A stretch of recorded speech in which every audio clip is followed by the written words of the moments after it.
got someone very special coming on. He supported our last podcast-athon. Kimberly and Catherine were up. Was it Lewisham you were at? No, Crystal Palace. Crystal Palace. He's really standing out there. He's been very outspoken. He's recently starred as the current illegitimate president of the United States. He's appeared in a film about Hunter Biden, and he has started the Reclaim Group, and he now has a project called Bad Education. Good morning, Laurence Fox. Morning, girls. How are you?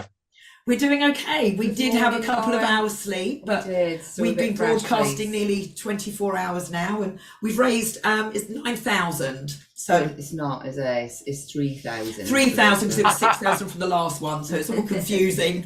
But for the podcast-athons, the last two, we've raised just over £9,000. Yeah.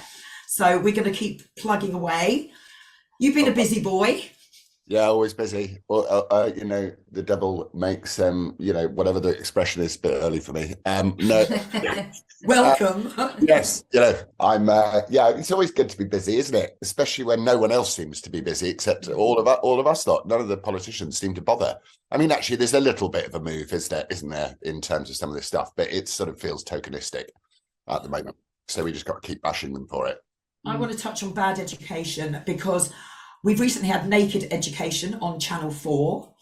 I obviously wrote to Ofcom. I wrote to Channel 4.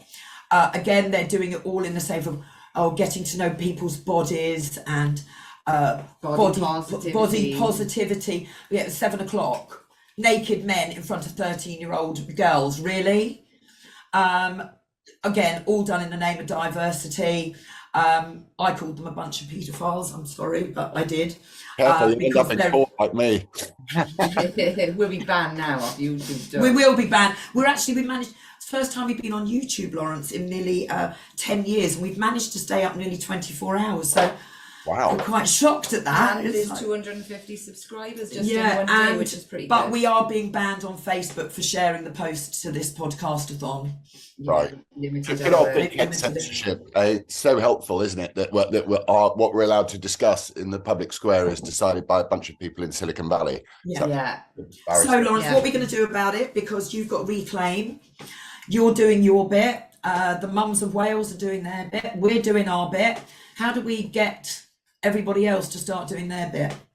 Well, I think we did some polling on this the other day for Bad Education, and the positive thing of the polling was that 75% of parents thought this stuff was dreadful that they were teaching in school.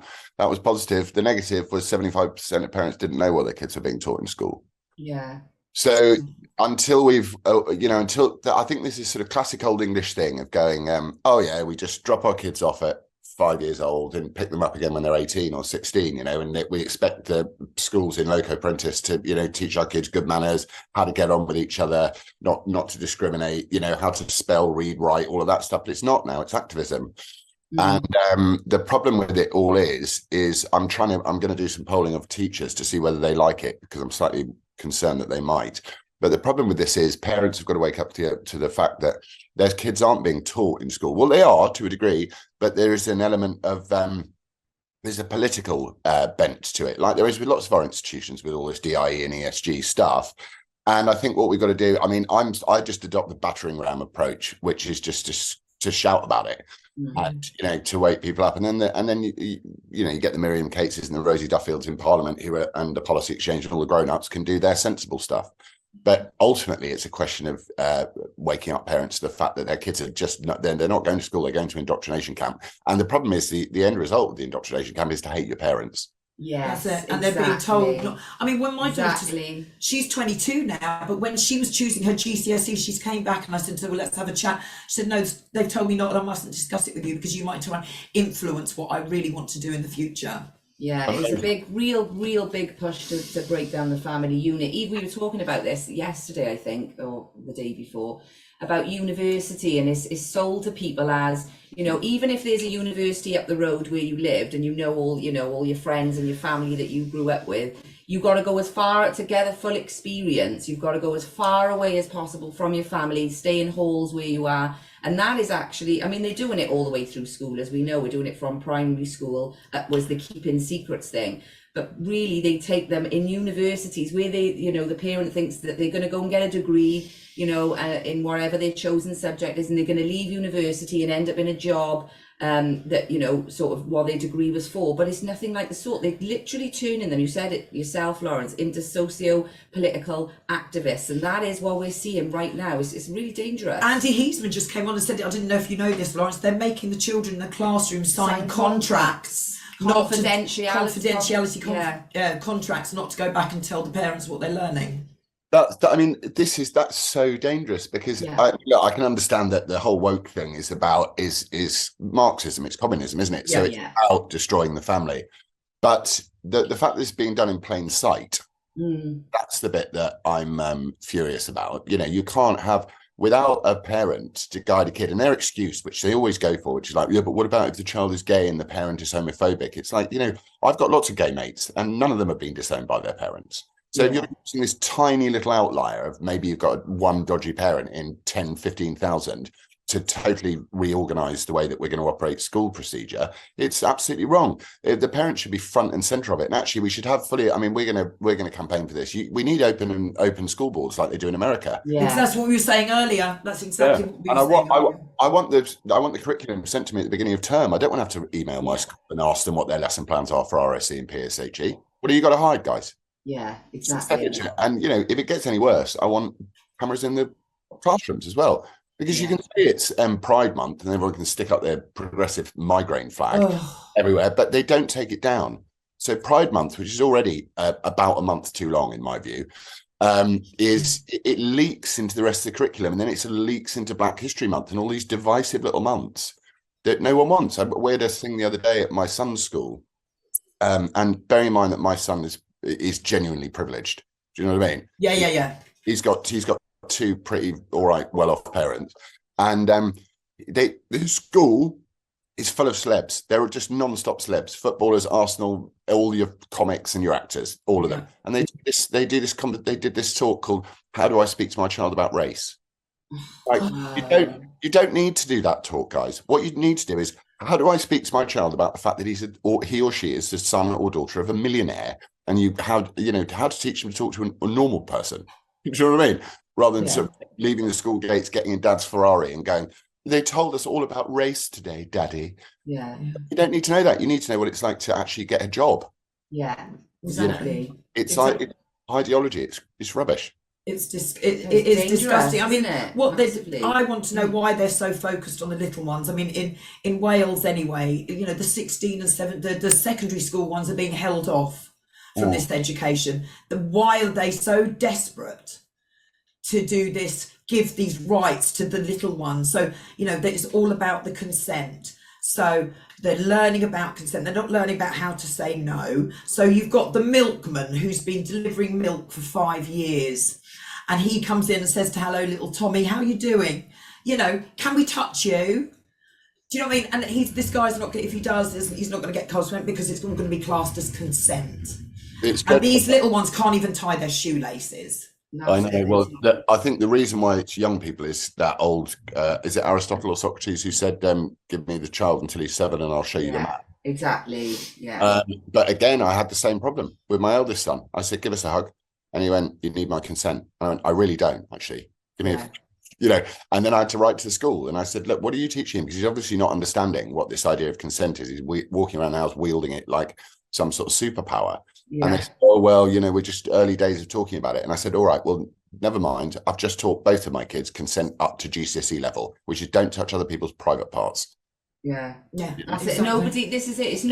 There's no grey area when you're safeguarding a child. It's black and white. When they're small, you teach them no. You don't teach them, oh, if it feels nice, you can. You teach them a flat out no. Nobody touches you down there. Nobody discusses it with you. And if they do, they raise the alarm. When they get older, into sort of adolescence, then we teach them the consequences of consent. Not that, if it, just follow your body if it feels great. From a predator and a child's point of view, that is a grooming paradise, a predator's paradise. The school is essentially just groomed the child perfectly for the predator.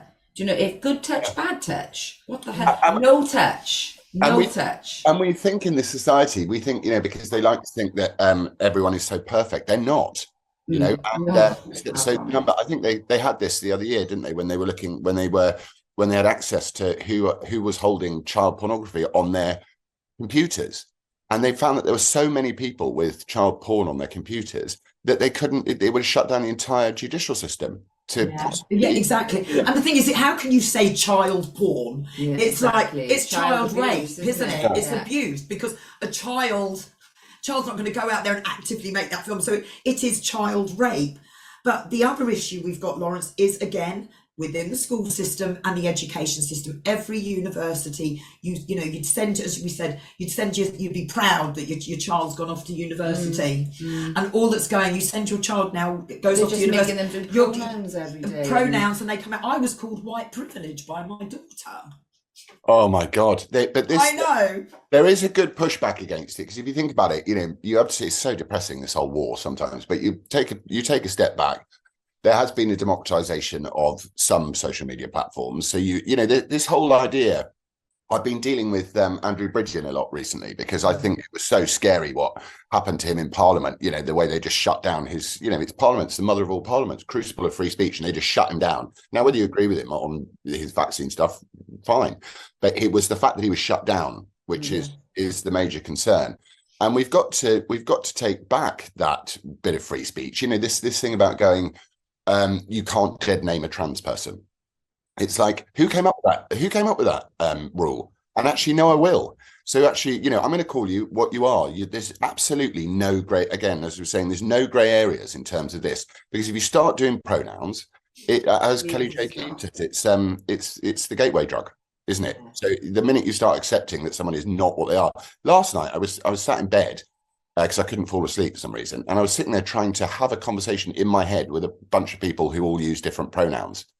Try it. Impossible. It's really hard work. Yeah, and some of these change them on a day-to-day basis. So yeah, because they're narcissistic. How are you supposed to? And even like you said, where do we draw the line? So you've now got children identifying as furries, cats, and the like, or having litter trays put, in and around the classroom for them in cases, and it's just, where do we draw the line with it? It is, like you say, it would be really difficult to remember. It's confusing to me as an adult, right? So what is it doing to a small child?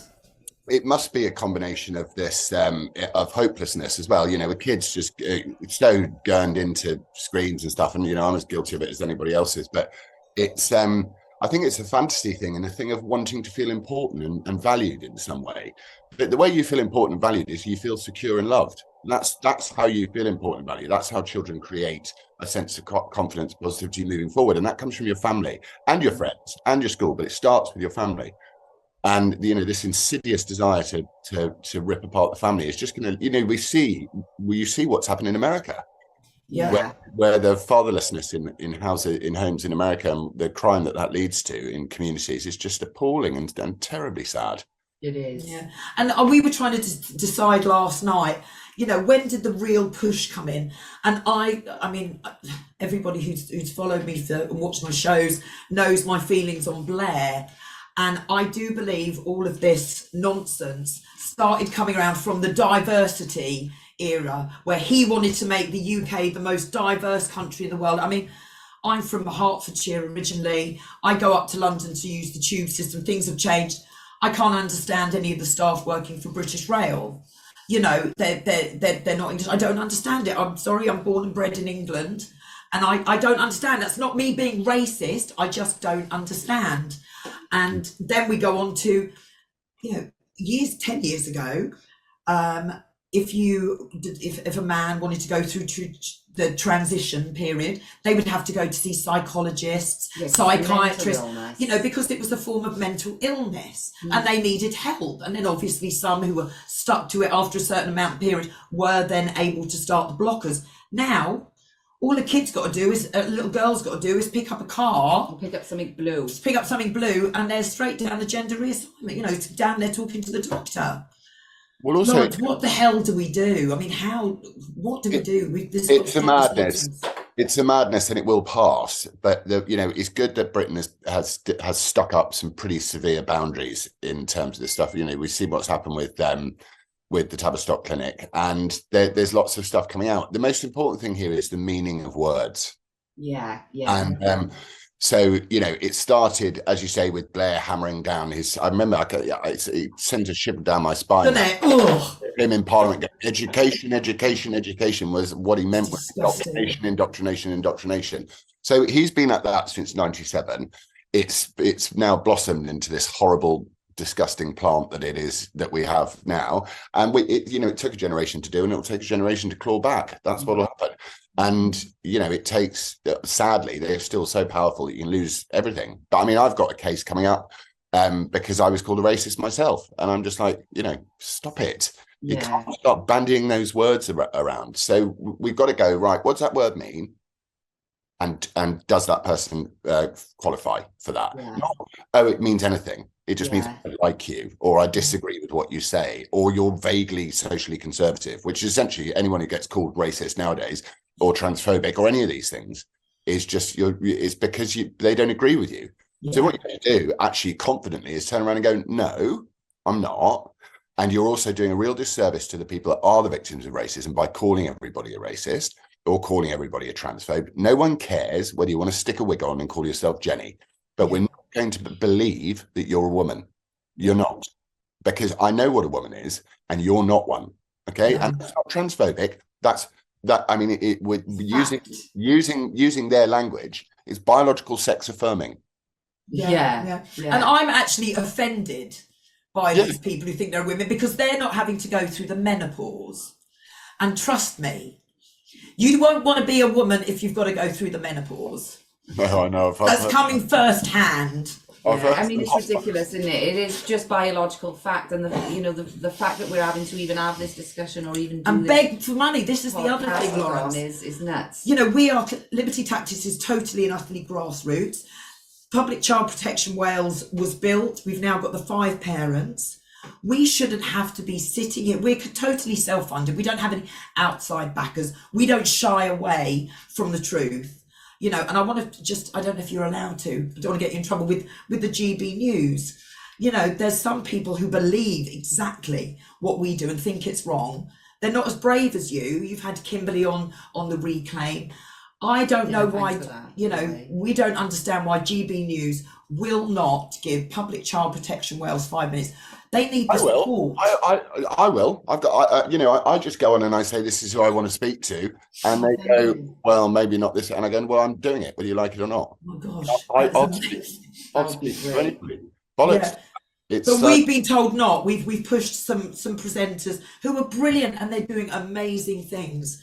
But I can't get you on. I can't get you on Friday because it's the coronation. No, it's not even us. It's more Kimberly. It's Kimberly we need. You know, well, I'll get her on the week after.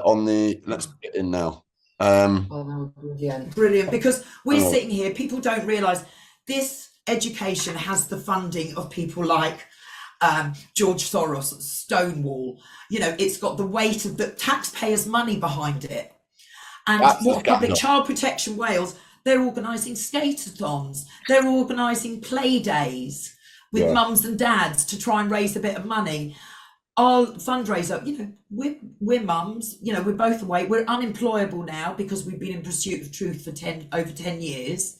We can't get normal jobs anymore. Don't want a normal job, but we can't even, you know, we have to do what we can. We don't get outside funding to keep the podcast on. Everything is funded by us. And we have to sit here and beg people for the bit of money that these 4 parents have already got nearly 100 grand on their shoulders from the judicial review. It's going through now to the appeal. Mm-hmm. But it's all that weight is on those 5 parents, 4 or 5 parents. That is not fair. It's a national. So we shouldn't have to sit here pleading with people. And, you know, 36-hour broadcast, we've had 3 hours sleep. We were up 6 hours before we started broadcasting just to try and get people just to send in, just to help. A couple of quid. That's all it is. And it all goes to the legal fees. That's it. Nobody takes a penny for doing anything. As we say, these mums are organising tea afternoons and, you know, coffee mornings to raise the money, to raise awareness. And it is so difficult. And that's what it's about as well, isn't it? The awareness is just as important as the money, because, if the awareness was there genuinely and people really genuinely understood where the raw data comes from, where all this has come from, we wouldn't have a problem, because it'd be over like that. Yeah. It really, really was. And those families are fighting for every child in the UK, not just the children of Wales. Yeah. And it is not fair to have them burden these costs. So we're never gonna stop. We won't stop. We are censored everywhere. The Facebook stream, I think, keeps going. You can't share it. Well, it's it doesn't there, matter, because when you've got two mummy bears who are out there for their children, nothing is going to stop the parents and the mums of Wales or Kimberley. Not. No way. Like, we'll die on this hill if we have to, because these are our children, and if we don't do something now, we've already done a generation, right? We've screwed a generation, at least one. I would say two, possibly a third, if we don't do something about it now. You know, like I say, you've got all the universities just pumping out political activists. They're screaming in people's faces. You know, they've lost that thing. They've been beefed up so much with their children's rights. They're just beyond their capacity. And you know, this is what the fallout of it is, like you said earlier, the breakdown of the family unit. And then we're much more easily controllable. Yeah, it's the funding issue, the taxpayer money going into fighting the other side of the argument, which is the anti-family side of the argument. That's a national scandal, and that should be stopped immediately. Exactly. Yeah. And if funding is to be distributed, it should be distributed equally across the board and fairly across the board, so each argument can present itself and people can decide which one that they side with. That needs to end. I mean, how that is allowed to exist at all, but I mean, you know, how many things are allowed to exist in this world, that they just creeped in, didn't they? And, you know, as you say, you're struggling to get to be heard in amongst the noise, because so much of the noise is leaned the other way. Is going, oh, you're a bigot, let your children be children, and let them, you know, what's the end result here? Chopping off everyone's genitals so that they can't breed. Exactly that generation. Is that it? And this is, you know, it's humanism. We did a pre-recorded interview with Brian Gerrish that we played out earlier, and I mean, it's pretty hard hitting. I mean, this agenda of what they're doing, it's wrong. It's really wrong. You know, they're looking to legalise paedophilia, for God's sake. Yeah. You know, if they're in the stage, we're going to anything goes, and that is where this is heading. And I just wanted to bring up what I noticed when you guys were all at Crystal Palace.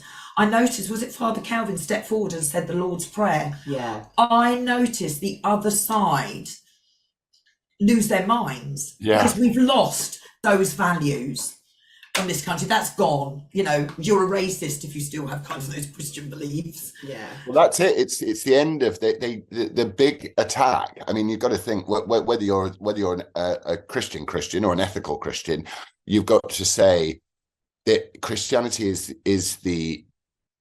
not kryptonite. What is it? You know, it's like it's poison to these people. They can't bear it, because the whole structure of it is the passing on of a much deeper wisdom that applies to everybody, and it also warns against all of this stuff. You know, every time a society and a civilization is about to fall apart, it starts celebrating paedophilia. That's what it does. Yeah. And now we've got people within the church, you know, who are within the British, you know, high up within, you know, the Church of England, being infiltrated by this LGBT. And we're not saying that people within that community are bad, but they are doing you a disservice by pushing this agenda.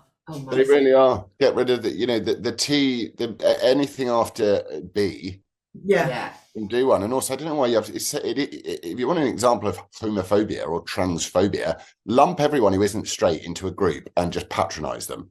Yeah. The flag. It's like, it's pointless. Everyone's different. That's the whole point of the Bible anyway. It's like we're all unique, wonderful individuals. Doesn't matter who we decide to shag. It doesn't make any difference. But you know, people using this terrible false equivalence, and a lot of online warriors do it. And you're going, well, you know, what's the problem? It's like, you know, homosexuality was a problem. Yeah, but homosexuality doesn't involve you chopping off bits of your body to feel like you're the right person again. Yeah. Exactly. Or voluntary thalidomide, which is what this is. It is. It's self-mutilation, isn't it? These kids are given this information and they are making the decision based on this, you know, this false information, because none of it is based in science and whatever, at a time when their brains are going crazy. You know, that their adolescence bit, when we all know what it's like to be an adolescent, and we all made really stupid decisions because at that time our hormones are everywhere, brains are not fully developed, especially the prefrontal Just cortex. let them get to puberty, for God's sake. Yeah, or even past then. Yeah, I know, but at Please, least give them a chance to go through puberty. It's taking their innocence. It's got to be even harder than that, I'm afraid, because, you know, we do all make mistakes. I wasn't able to routinely make the same stupid mistakes until I was in my late 20s. Yeah, me too. So, you know, it's like, just no, it's a ban. We ban them. You know, you don't let people walk into a hospital and have their hands cut off. No, exactly. And if people really knew how they did the surgery guys, to make how they did that surgery, we have to find that video of that woman. She goes through and she shows this like video, I think it was a 3D image video of how they make a vagina out from a man, and it is sick. It is sick. It is sick because it's I'm sorry guys, I know it's a Sunday morning and it's early, but we have to talk about this because otherwise we're complicit. It's uncomfortable, but we've got to talk about it. It's an open wound that needs to be kept that has to be kept open and clean. It is disgusting, and this is what they're encouraging, and they're frightening all the time. Exactly, as well, and they're frightening the children as well.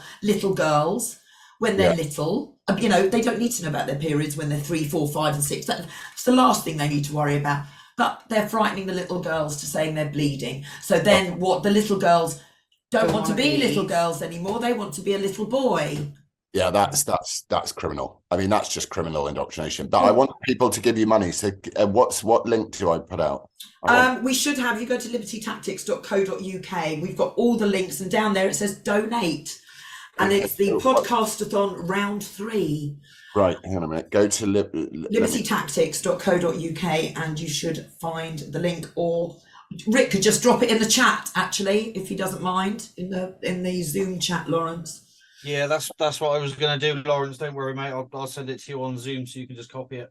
All right, that would be great. I mean, Laurence, I know you've got to go. Thank you so much for your time, and thank the lovely Natalie. She's gone above and beyond for us to help us. Anything we can do, anytime. Thank you. We are going to be in London, well, the girls are and us, on May the 17th outside Parliament. Kimberly's completed all the paperwork.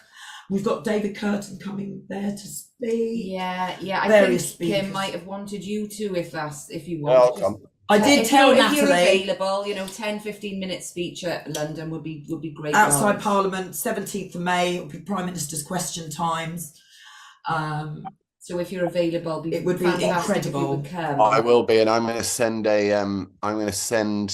this link to I'm going to send this stuff out onto the internet so that people can support. Laurence Fox, thank you. We have been, the broadcast has been going since noon yesterday. We did have a couple of hours sleep because we had a documentary to play out, which I'm glad we did.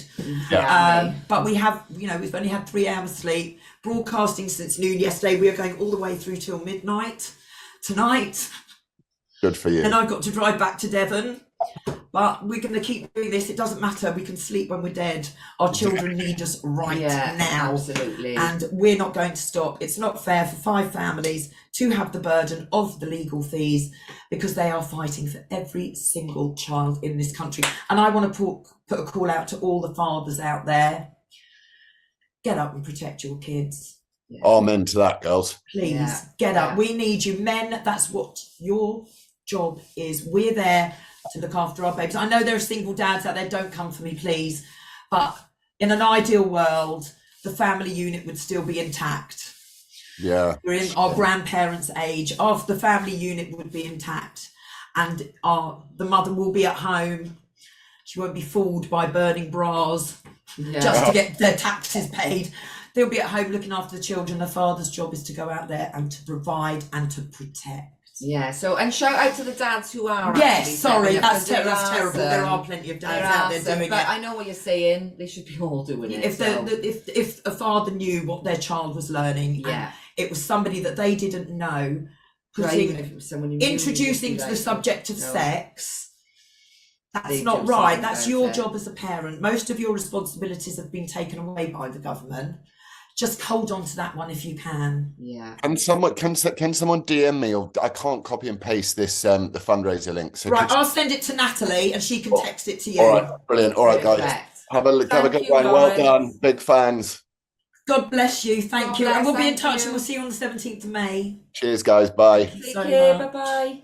He's a good egg, isn't he? Yeah, And thank he you, is a good Laurence. egg. He is a good egg. Send that to you know. Natalie then. It's all about the children, and we've that's all got- we're about, and that's all we want. I'm just going to send her a little voice We've message. got Clive on, I think, Hello, at Natalie. 11. Have we got We just something had we Laurence can... on. He was amazing. He's actually going to personally send the links out from his personal page. Could you send him our... We've got to so to all our Facebook Thank you so much, Lauren. Do you watchers, want to put... Is this everybody something that watching you on put on for 20 Facebook. minutes before Clive, Rick? We must Yeah, be can able you, to... So I can you just hear have me a a okay, little Kat? break. So we get a cup of tea. Hang on a minute. Kat, What can did you hear me say? a minute? Yeah. Can you hear? So our Facebook. So I should be live on the stream. Yeah. You To are. our Facebook viewers, we can only stream for about 8 hours on Facebook each stream. We're on our third stream, so it might cut out shortly. So you'll have to. I'll set up a new stream, so you'll probably have to get the stream and I'll share it. And I think the usual suspects will get that out. I'm pretty sure Lou will share I'm sure it. Paul So Fitch there is will be a about, and fourth stream everyone coming else up will. on Facebook when that cuts out. If that cuts out and I don't notice it, if anybody could just drop me a quick message, that would be good. Right, we need to Brilliant. somehow send direct message Laurence. I don't know if Hang on, Natalie's we're got that. online. Oh, sorry, We're we're still online. online. Are we gonna, Is there anything you can play for 20 minutes before if Clive? not, we can talk, but I'm starting to go again, actually. I've Have just we had a got- wave of Hang on. exhaustion. What do you say, Rick? I've got sort of 5-minute trailer just put up. So have a watch of the Cult the Medics trailer. So I could buy you about 5 minutes. That's what I've got lined up. And can you play the fundraiser video again? Or Yes. Jason's video? Or Jason's video? Are we live still? Yeah, you're going to be live for a couple of minutes. Oh, I'll have to sort sorry. that out. Oh, right, sorry. Live, So- I didn't realise we were still live. Yeah, no Sorry, worries. we're still live. I was just making a phone call as Well, well. thank you to Laurence. Thank you, Laurence. For coming on this morning, and Who have we got hopefully coming we'll see up? you on the We got Clive 17th. Carl. Yeah, the we lovely got Clive. break until my cousin comes on then, which is great. So I'm going to give him a message actually now. That's great. And hopefully Kimberly's around, and I'm hoping Paul Fitch is Oh around yeah, as Kim well. said that 70 were watching on YouTube, and that your YouTube channel, or our YouTube channel, Our new one. has got 250 subscribers, which ain't bad for a For couple of days. one day, right? yeah. I mean, we're not obviously.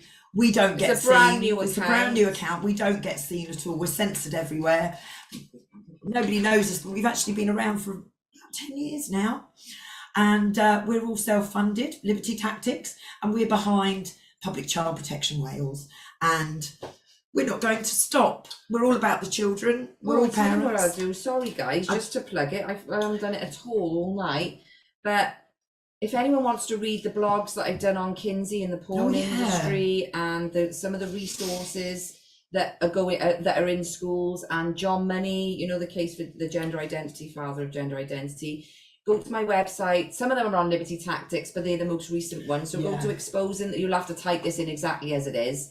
Exposingthelie.info, otherwise it won't come up. Go to the news page. There are videos. You can go on the videos. You can listen. I'm going to say it because he won't be watching anyway. He's working. Darren's in my video section on my website. If you click music, they're all Darren's raps in there just for you to listen to, because they're really, really good. Maybe we can play some. Yeah, but he's not around, so he won't care. Well, he won't know. He won't know. And yeah, so the blogs, obviously, the one on porn is a very uncomfortable read, but it's one that has to be read. I'm going to be talking about the porn industry without going into detail, because I don't need to, when we go up to London. But that one's called Porns of the Industry. I've also written the Sexual Revolution, Liberation or Devastation. The John Joan case with John Money, they're all related to the sex education. And then obviously I've done the resources as well. So how to transform, I educate and celebrate, which the Schoolgate campaign actually shared on there. Well, I was quite surprised with that, because they're linking people in directly to my website there. Do you know what I mean? I wondered, sorry, it's gone again. Go on, carry on, sorry. No, it's all right. Oh, It's gone yeah, because so it if you wasn't wanted to saying. read those, go to exposingthelie.info. Some of the blogs are on libertytactics.co.uk. Every time I do a blog now, I will add it there on there. I just remembered what I was going to say before it goes. We've got that video of Dr. Ellie Barnes, who's the teacher training, and I think that's really important we get that played. She's the author of How to Transform Your School into an LGBT Friendly Place, which we've touched on a few times throughout the podcast. So just so you know, you need to watch that actually. Yeah, we've got that video. Rick's got it. It's only a minute or so, and it's where she's talking to a group of teachers. Mm-hmm. So he hasn't got it there now. Sorry, Rick, I don't understand what you're saying. Sorry, I thought you understood sign language. My mistake. No. So we've got a couple of little trailers. We've got our old promo video. We've got the court video on the music. So we've got about quarter of an hour or so of you're a legend. That's adverts. Just let the girls go sort themselves out, and we'll be back with Clive to Carl shortly. Thank you. Are we live? Wave your hands if we're not live. We're live. That's fine.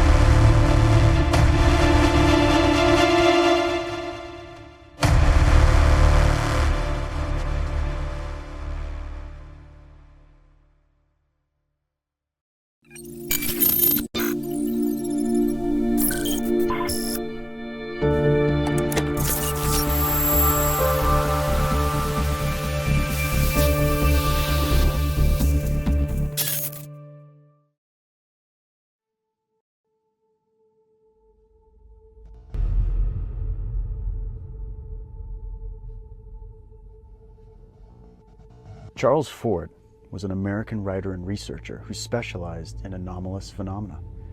In the early 1900s, he made a very interesting statement. He said, "I think we're property. I should say we belong to something, that something owns this earth, all others warned off, and that all of this has been known, perhaps for ages, to certain ones upon this earth, a cult or order, members of which function like bellwethers to the rest of us, or as superior slaves or overseers, directing us in accordance with instructions received from somewhere else in our mysterious usefulness." Is there anything to this? Let me tell you a story.